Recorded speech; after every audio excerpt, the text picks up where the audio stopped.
Hi everyone, welcome to Studio Sunday. We hope you're enjoying the last few weeks of summer and reading some good books. We saw lots of great titles at San Diego, didn't we? Oh yeah. So check out your local comic book shop and see what's new. There are lots of fun things out there right now. Yeah, writers have been busy because they're just stuck there with their keyboard. Speaking of new, Parker Girls #1 will be in stores and on our site on Wednesday. Finally, it seems like it's taken a long time to get this one out to you. Yeah, I mean, it's been 10 months. And then the push before the 10 months. I mean, And good news for our digital readers, it will be available on our website digitally on Wednesday. Website. Yes. All I can say is Tambi's back. Yes, she is. In a Okay. big way. Also, mark your calendars for October 6th through the 8th, which is coming up in 8 short weeks. Wow. The next time we're live is that weekend. As always, there will be live panels, sketches, original art for sale, and discounts on books. So check it out, guys.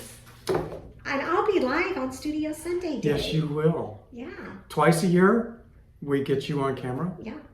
And you can see the. And I'm thinking about doing that to one, cutting it down to one time a year. Oh my gosh. maybe half a time. We'll just see your shadow. Yes.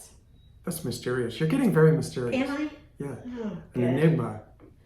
Okay, in printing news, we're in the process of reprinting the Rachel Rising green hardcover, and the printer is saying it will be late November or December before we receive them. Isn't that crazy? Yes. I mean, Printers are so backed up. wow. Getting paper is a thing, you Yeah. know, a big thing. Anyway, it is what it is. So we hope to have them by the end of the year. We'll keep you posted. Okay. We're sold out. Diamond is sold out. So we're doing our best to we're in line. That's all I can say. Well, okay. Terry's busy working on Parker Girls #2 and sketching every day as well. So things are humming in the studio. Don't show it. Do you have anything to add, Mr. Moore? You just took my thunder right there with the, all I had to brag about is sketches and Parker Girl #2. So, yeah, that's everything. That's it. That's all you're doing. That's it. And then I go downstairs for meals. That's it. So. Oh, you poor pitiful thing. If you guys believe that. That was a good whip. Yeah. Okay, are you ready for your first question on the hot seat? Yeah. This is actually a question for me. So guess what? I'm on the hot seat. Can I ask it? Okay, you're putting yourself on the hot seat. I am. Just to try it. Okay. It's regarding the Kickstarter, which is still several months away, but everyone is super excited about it, and so I'm already getting lots of questions about it. So I'm going to see if I can answer several right now and just, get that out of the way. Good. We are looking at a February launch with shipping in April or May, according to what the printer can do. It will ship worldwide. So if you are in Brazil or you're in Australia, you can get it. Shipping is not inexpensive, but we will ship. Okay. International's back. Yeah. It will be available to retailers, and it will be a beautiful book. Yes, it will. And it will be, I think it's going to be 96 pages. And that's all we're going to say at this point. So if you have any other Kickstarter questions, you can ask me, and I'll get on the hot seat. Okay. Wow, it's warm over here. Yeah, it is. Feel my pain. Yeah. Okay, so that's the Kickstarter. We're working on it. It's just, we're not going to release it until February. We don't want to do it during the holidays. So that kind of puts us at February, and which I think will be great. Yeah, I do too. And I'm really excited about making this one. And we'll start putting out little snippets of what it's going to be soon. Okay. In the next couple of months. Stay tuned, as they used to say. Okay, second question. I didn't like being on the hot seat. That was a lot. Okay, I think you've touched on this previously, but can you talk a little about using a splash page in your comic? I love doing them, but I have a hard time making them fit into the storyline. When do you use a splash? Say that. Splash page. Say it 3 times. Splash page. Splash page. Splash page. That's hard. It is. Especially in the morning. I think that, I don't do very many, but when I have done them, it's because I wanted to show a very wide landscape. You needed the big picture. Zoom out and see what's going on, and get a really great chance to get a setting.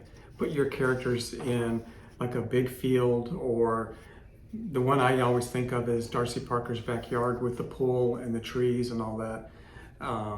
That was done to show her elegance, her beautiful house. And then I used smaller panels to actually just show her walking onto the backyard, which was, 6 acres. You could land a helicopter out there. But the splash page was all about the pool and everything. But I think what I tend to do is use it when it's finally time to pay the bill for, okay, we're in a beautiful place. We're in an important place. We're in a big place. There's a lot going on. Those are the kind of things that you need a bigger frame for. Most of the story seems to be told in medium close-ups to close-ups. So once in a while, you need to pull back and establish the shot. It's like when you start a TV show and it's going to be about upstairs, downstairs at the manor, but you need that first wide shot to establish the setting. Yes. You can't just open on the door and just pretend it's all big. Sometimes you have to pay the bills, and that's what the splash pages are for. On the other hand, if you're doing an action comic, that's when all 20 team members attack the other 20 team members. And that's what George Perez was good at. Everybody can get on the page. Everybody's on the page at once. That was George Perez's forte. Not only could he get them all on the page, but he could do it in about an hour and a half. Yes, he did it very fast. He did it a lot faster than, say, someone like Alex Ross, who would have nursed that splash page for who knows how long. So George was very fast. Yeah. He was very focused. Okay, so I hope that answers his question. That's it for me. Okay. What are you drawing today? Since the book is coming out, I wanted to show that how I make the cover. Not just draw it, but how did this cover get made? You know about drawing the interior pages and you scan them, then you put them all together. How did this cover get made with the logo and all the information? I'm going to show you how I do that, how I go from the piece of art to this. Okay. Yeah? All right, so let's start over there at the computer. Meet me there. I shared just a few weeks ago the measurements, the specs for my interior pages. It's the same for the cover. So here's the cover to Parker Girls #1. Use the exact same paper and the same cover size for the art, same size as the interior art. And I scan that into the computer and I get this bitmap scan. I scan it at 1200 DPI and I clean it up, and then I send this to my colorist. And the colorist on Parker Girls #1 is Brian Miller. He did most all of Strangers in Paradise. Brian's been with me for a very long time. I use Brian or Steve Hammaker. He is a fantastic colorist as well. Steve Hammaker did a lot of the other books. Well, most every book that Brian didn't do. I just kind of share the load there. So I send this off to Brian with some color notes. I didn't really describe this too much. I just say it's a Hawaiian beach and a Hawaiian wrap, diamonds in the bracelet, a Parker Girl lily, and I think I said a green emerald. And so Brian sent me this, exactly what I said. Isn't that wonderful? So I take this, the color image, it just shows up in my inbox as if by magic a couple of days later. And I size it down to the comic book size that I need. And it's 6.875 by 10.438. And I leave the resolution at 450. And now this is at the size of a comic book with bleed. Okay, then I started adding the stuff on top of that art. And here's where we can get into specifics. I told you that so I could show you this. This outer line right here, this is the bleed line. I don't want anything important getting outside of these lines. There, this one here, and then this one down here at the bottom. The interior line is just for alignment. So I'm just using that to align things up on the graphics.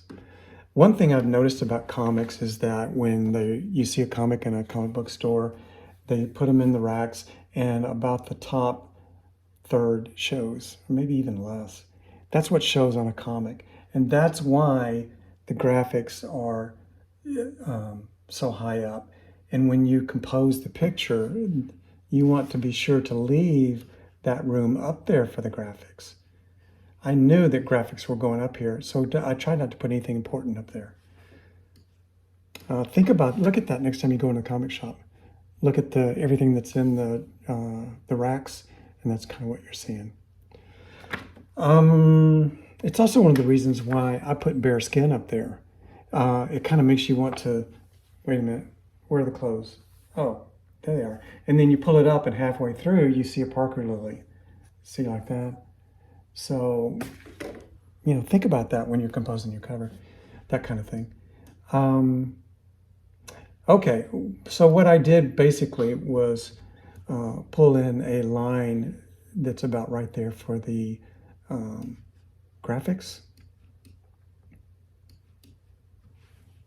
And I set my type there. The logo is actually a font. And then I just put a stroke around it, a blue stroke that I pulled from right here with the color gauge.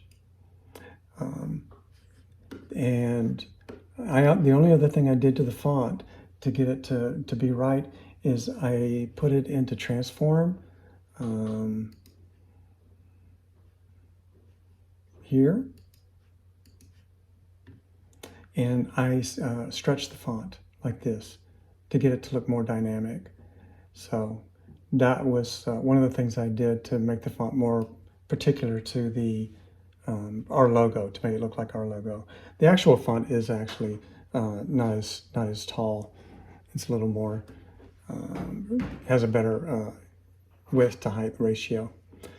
I told you about not bleeding off the top, so I put my name on the top of the logo and make sure that no matter how it's racked, my name and the logo are showing.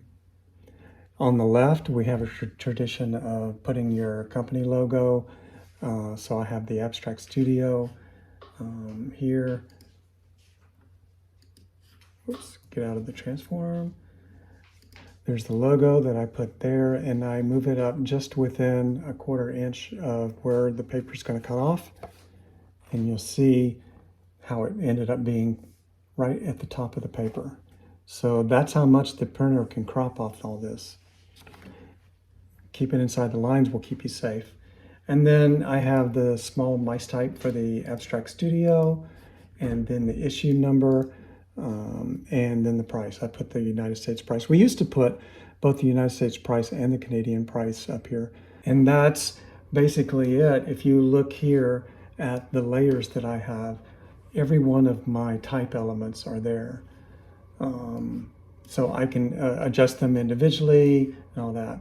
Okay, what do I do now that I have the cover laid together? And imagine this being your logo, your name, your company logo that you grab and put there, and then your art. That's it. So when this is done, what I tend to do is come over here to layers, and I flatten the image. Discard hidden layers, oh yeah. And then pull off the lines, and you'll see that, get rid of that. Nope, get rid of that so you don't have to see it. There you go, there's my cover. This is in the blue version, this is the red version, which is the alternate cover for the printing. This is like a limited edition, but same thing. Then I take this and I save it over here into my file, Parker Girl 1 cover, and over here you can see the different cover versions that I have. And here they are.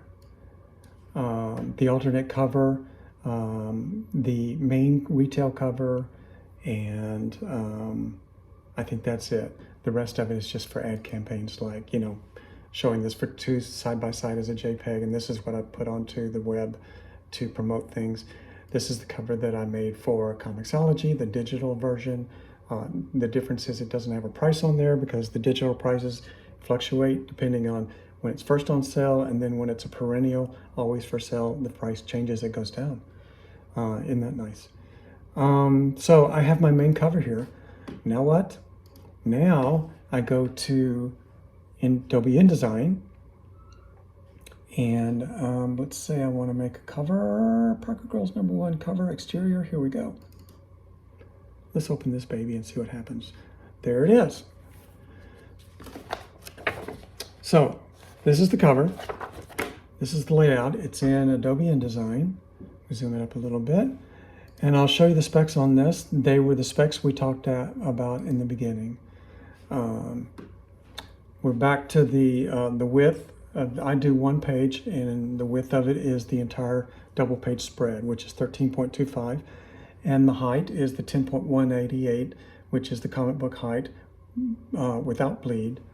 And then on the bleed, I add the bleed for the printer, and that is what you see on the outside of the black line. The black line is where they're going to cut and crop. So that's where they're going to cut. So there's that bleed that you had to account for all the way in the beginning on your art. Now you're at the very last computer stage, and this is what you're going to give the printer, and they really are going to cut that stuff off. So there's the 13 1/4 inch spread. There's the 1/4 inch bleed, an 1/8 inch bleed, and the margins on InDesign, that is this purple line right in here. And that's just to give me parameters to, I like to put anything really important inside, make sure that it's inside those margin lines. It's a 1/2 inch inside the book. So I'm thinking of it in terms of like important things like the back logo and the ISBN number. The ISBN is added by the printer, by the way, but you do have to give them the number. And to get an ISBN number for your comic, or a UPC number, this is a UPC. ISBNs are for the trades. UPCs are for single items. You just go onto Bowker or some other registration service online, and they assign these numbers to you. Okay, so what I do here is in Adobe, you want to put a cover here. You just, use this place selection here on File Place, Command D, and I would go to Parker Girls #1, the cover, and say for this one I want the alternate cover. So I would grab the compressed version, the TIFF, not the Photoshop. This one has all the layers squeezed together. Put it there, and look how it fits. Because this template is set to the exact same measurements as the Photoshop template. So these Photoshop files are dropping right in. I pull it in right there, and that is the actual center of the book. That line in the middle is actually exactly where the staples are. This is a stapled book after all. There they are. And that is so old school and cute. I can't believe we still have staples in a folded book in 2022. I mean, that's what they did in the 40s. How cool is that? Anyway, there's the center line. If I wanted to, say this ad wasn't here, move it out of the way. Say this image was supposed to go on the other side. Then I would put it on the other side, and then I can roll the extra off on this side because I have that 1/8 inch bleed all the way everywhere. So you can pull it off this side to make the center line so that it doesn't cross over and accidentally show on the next page. but I just pull them in like that. So we don't need that. Put this back where we found it. There's the front cover, and there is the back cover. And that's it. In Adobe InDesign, one of the things that it asks you to do up here is to embed these files. This and this are simply grabbed from the folder that they came from. You can embed them into this particular file, the Adobe file, over here. Double click on the links and then hit embed file. I can unembed them right now. If I hit that, it'll unembed them, and then next time we come over here, it'll say, do you want to embed the file? Yes, embed the file. That means that all you have to do now, hide this. All I have to do now is I get a cover exterior file like this. And the actual front cover and the back cover are embedded in that particular file. And you can tell because the file has some weight to it. It's 28 megabytes to have those two images inside that file. If it was just in Adobe with links, there were no actual art attached inside the file. This file could be as little as, 1.5 megabytes. So linking those things in there means that you get to have a file that is ready to print. However, not all printers want to mess with your InDesign file. There may be problems or different, maybe yours isn't up to date, the printer has the latest one, yours is a little out of date, there's adjustments to be done, they ask you a lot of questions. To avoid all of that, what I do now is I take the Adobe file and I save it, export it as a PDF. And so I'm going to PDF and I'm going to put it in Final Pages for my book. You can tell right here that it's going to Parker Girls, Final Files right there. Okay. And there's a Comixology setting, but I'm setting it to my printer setting. This PDF is going to the printer. And Marquee gave me their settings that they want for this. Like, there's virtually no compression and things like that in the Marquee settings. If I wanted to go send this PDF to a digital distributor like Comixology or whoever you're using, or even your own website, then I use a different setting that is made for super high res PDF for web. So those are specs that you get from your supplier. And then I hit save. Not really. Get rid of this. And what I end up over here is PDFs. So let's look. The PDF for Comixology looks just exactly like the one that I sent to Marquee. Let's open it up and you will see that I have the entire book here. We can move it to a page display of 2-page view. Anyway, so here it is in PDF. And oops, hang on, let me show you. Show cover page. There it is in PDF for Comixology, for digital. And you can see that everything is ready to go. That's how I do covers. That's how I get a digital cover made, and that's how I get the print cover made.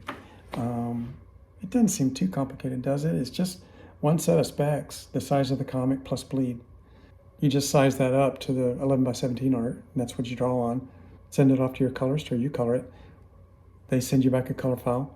You lay your copy on top of it in Photoshop, your text, your logo, your studio logo, the price, the number.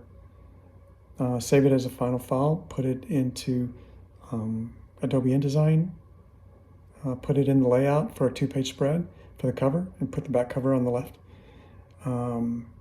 Save that as a PDF, send it out a high-res PDF, and by high-res I mean like 600 dpi. Send it off to your printer. They're going to send you back one of these. It's that easy. But I still have to write those numbers down because I get confused after all these years, 30 years. and I have a hard time getting it straight. What is the comic book size and what is the comic book size with the bleed? I don't worry about that so much. I just worry about what's on it. Anyway, I hope that helps. Takes the mystery out of it. It's the easiest thing you'll ever do on a computer. You are doing harder things on your computer right now, just getting everything in your house to link up to your TV provider. I promise. All right, so I hope you guys have a good week and make some comics because I want something new to read. Thanks.